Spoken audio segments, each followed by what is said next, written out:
Mari kita akan berdoa bersama-sama. Tuhan Allah Bapa di sorga, di dalam nama Tuhan Yesus, kami datang padamu mengucapkan syukur terima kasih untuk kesempatan kami boleh bersama-sama berdoa di rumahmu ini. Dan terlebih dari itu kami ingin belajar firman Tuhan. Yang pagi hari ini kami mau belajar dari Kisah Para Rasul pasal yang ke-6. Berkenan Engkau mengurapi kami semua, baik hambamu yang memberikan penjelasan, demikian kami sekalian yang belajar, sehingga setiap kami boleh diberkati oleh kebenaran firman Tuhan. Terima kasih Bapa, berfirmanlah atas kami sedia untuk belajar dan Tuhan menolong untuk kami dapat menerapkannya. Demi nama Tuhan Yesus kami berdoa. Haleluya, amin. Bapak Ibu Saudara-saudara, kita mau belajar firman Tuhan. Fokus di ayat yang pertama sampai yang ke-7. Dikatakan pada masa itu ketika jumlah murid semakin bertambah, timbullah sungut-sungut di antara orang-orang Yahudi yang berbahasa Yunani terhadap orang-orang Ibrani karena pembagian kepada janda-janda mereka abaikan dalam pelayanan sehari-hari. Berhubung dengan itu, ke-12 rasul itu memanggil semua murid berkumpul dan berkata, "Kami tidak merasa puas karena kami melalaikan firman Allah untuk melayani meja. Karena itu saudara-saudara, pilihlah 7 orang di antaramu yang terkenal baik dan yang penuh roh dan hikmat, supaya kami mengangkat mereka untuk tugas itu, dan supaya kami sendiri dapat memusatkan pikiran dalam doa dan pelayanan firman." Usul itu diterima baik oleh seluruh jemaat. Lalu mereka memilih Stefanus, seorang yang penuh iman dan Roh Kudus, dan Filipus, Prokhorus, Nikanor, Timon, Parmenas, dan Nikolaus, seorang penganut agama Yahudi dari Antioquia. Mereka itu dihadapkan pada rasul-rasul, lalu rasul-rasul itu pun berdoa dan meletakkan tangan di atas mereka. Firman Allah semakin tersebar dan jumlah murid di Yerusalem makin bertambah banyak. Juga sejumlah besar iman menyerahkan diri dan percaya. Nah, Bapak Ibu Saudara, kita membayangkan situasi kondisi umat Tuhan di pada mula-mula ya, jemaat yang mula-mula. Bagaimana mereka dalam kondisi sulit sekalipun mereka tetap berkerinduan menerapkan firman Tuhan, yakni membantu sesamanya. Nah, dalam ayat yang ketiga dikatakan, "Karena itu saudara-saudara, pilihlah 7 orang dari antaramu yang terkenal baik dan penuh roh dan hikmat, supaya kami mengangkat mereka untuk tugas itu." Bapak Ibu Saudara-saudara, ada sebuah majalah National Geographic di Indonesia tahun 2021, khususnya di bulan Agustus, memberi judul "Krisis Kelaparan di Amerika". Berita yang disajikan tentang orang yang berkekurangan pangan di Amerika semakin meningkat.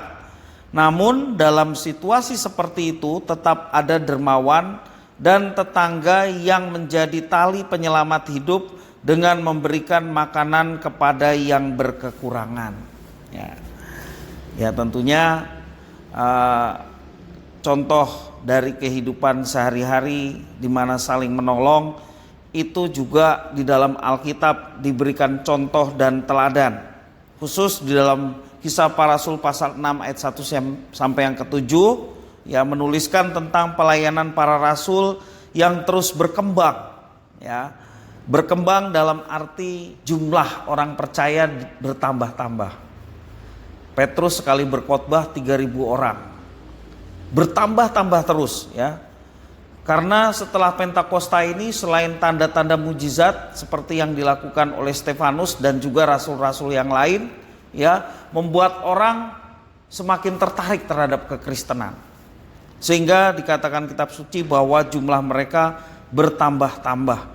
Itulah pelayanan rasul yang terus berkembang, dan para rasul, tapi di dalam ayat yang pertama sampai yang ke-7 dijelaskan mereka alpa atau kurang memperhatikan para janda yang mengalami kekurangan ekonomi. Kenapa janda ini menjadi perhatian? Karena janda itu tentu tidak bersuami ya, namanya janda.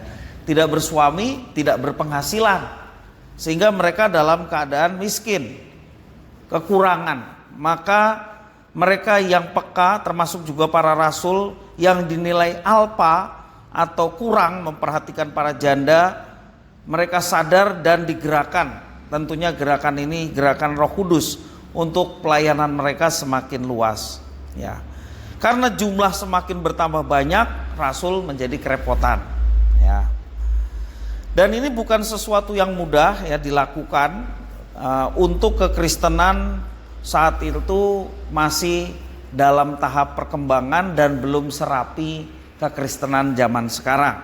Ya, saat kekristenan termasuk sekte yang dimusuhi oleh orang-orang Yahudi. Di dalam pasal yang ke-6 tadi di bagian ayat 7 selanjutnya dijelaskan bagaimana orang Kristen mulai dimusuhi oleh komunitas Yahudi. Ya, pada saat itu bukanlah sesuatu yang gampang.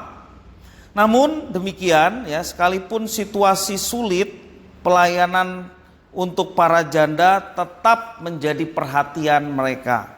Artinya walaupun sulit, mereka masih tetap ada dorongan untuk saling menolong satu dengan lainnya. Karena itu rasul-rasul yang sudah mulai kewalahan karena pekerjaan rasul apa? Dikatakan ayat tadi, doa dan firman ya, doa dan memberitakan firman. Maka rasul-rasul memilih 7 orang yang harus memenuhi persyaratan. Persyaratannya apa? Terkenal baik, penuh hikmat dan roh ya. Agar apa yang dipercayakan kepada mereka dapat diberikan sepenuhnya dan juga mereka dapat melayani janda yang membutuhkan pelayanan. Dan janda-janda ini dapat terlayani dengan baik, baik secara jasmani, kebutuhan mereka terpenuhi karena ditolong oleh orang-orang Kristen yang diberikan hati untuk menolong sesamanya, juga ada pertumbuhan rohani bagi mereka. Nah, Bapak Ibu Saudara-saudara, kisah ini mengajarkan kepada kita sebagai anak Tuhan dan organisasi gereja untuk tidak abai dalam pelayanan diakonia di tengah situasi yang tidak mudah saat ini. Ya, masing-masing zaman punya kesusahannya sendiri. Masing-masing keadaan pasti ada perbedaan, tetapi punya kesusahannya sendiri-sendiri. Nah, pelayanan diakonia dilakukan bukan karena anak Tuhan maupun gereja memiliki kelebihan keuangan. Tetapi kita menyadari bahwa masih banyak orang yang mengalami kekurangan untuk memenuhi kebutuhan keseharian mereka. Disitulah gereja hadir. Kita sekalian hadir untuk menolong dan menyatakan bahwa Tuhan senantiasa memelihara hidup anak-anaknya. Bapak Ibu Saudara, dikatakan kitab suci juga ada lebih berbahagia orang yang memberi daripada yang menerima ya. Jadi kalau kita belajar dari kisah para rasul pasal 6 ini, bagaimana jemaat yang mula-mula saling memperhatikan, bukan karena mereka kaya, bukan karena mereka berkelebihan, tetapi karena mereka memiliki hati untuk saling menolong sesama. Ketika mereka menolong, mereka menyatakan bahwa Tuhan senantiasa memelihara hidup anak-anaknya. Jadi berbahagialah kalau kita masuk dalam rencana Tuhan untuk menolong orang lain. Artinya kita masuk dalam rencana Tuhan sehingga orang lain pun boleh merasakan pertolongan Tuhan melalui kita. Seperti itu.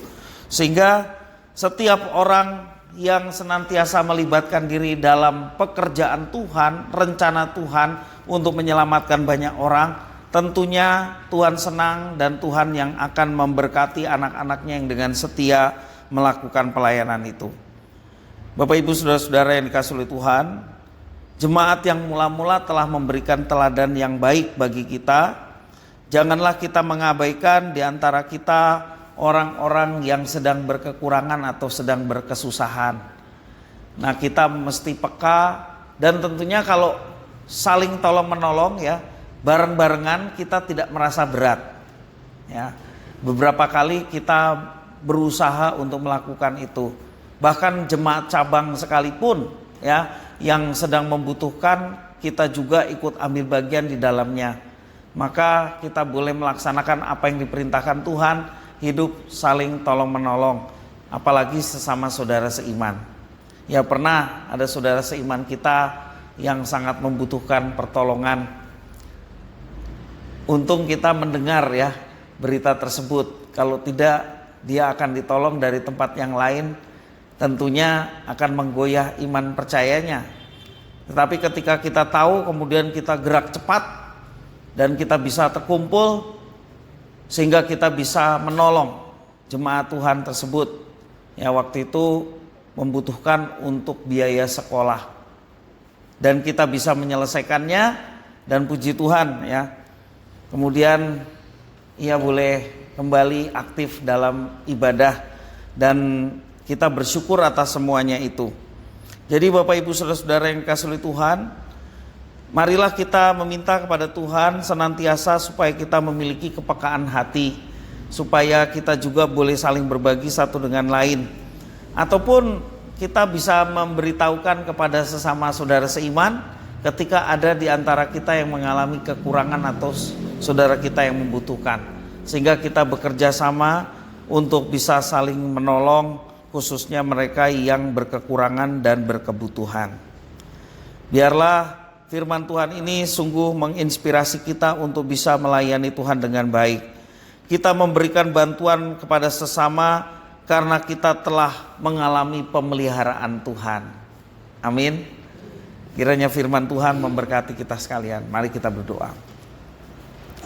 Tuhan Bapa di surga, di dalam nama Tuhan Yesus, kami mengucapkan syukur terima kasih atas firman Tuhan, bagaimana jemaat mula-mula bergerak untuk saling menolong. Mereka disadarkan banyak sekali pelayanan yang belum terselesaikan atau seperti terabaikan, khususnya pelayanan sosial. Sehingga jemaat yang mula membentuk orang-orang yang dipilih untuk pelayanan tersebut, dan mereka melaksanakan apa yang menjadi misi gereja, yakni saling menolong dengan sesama, terlebih saudara seiman, sehingga mereka boleh mengalami pemeliharaan Tuhan melalui pertolongan saudara-saudara seiman yang lain. Terima kasih ya Tuhan atas firman-Mu, mampukan kami untuk kami melaksanakannya dalam kehidupan kami setiap hari sebagai gereja Tuhan. Demi nama Tuhan Yesus kami berdoa, haleluya, amin.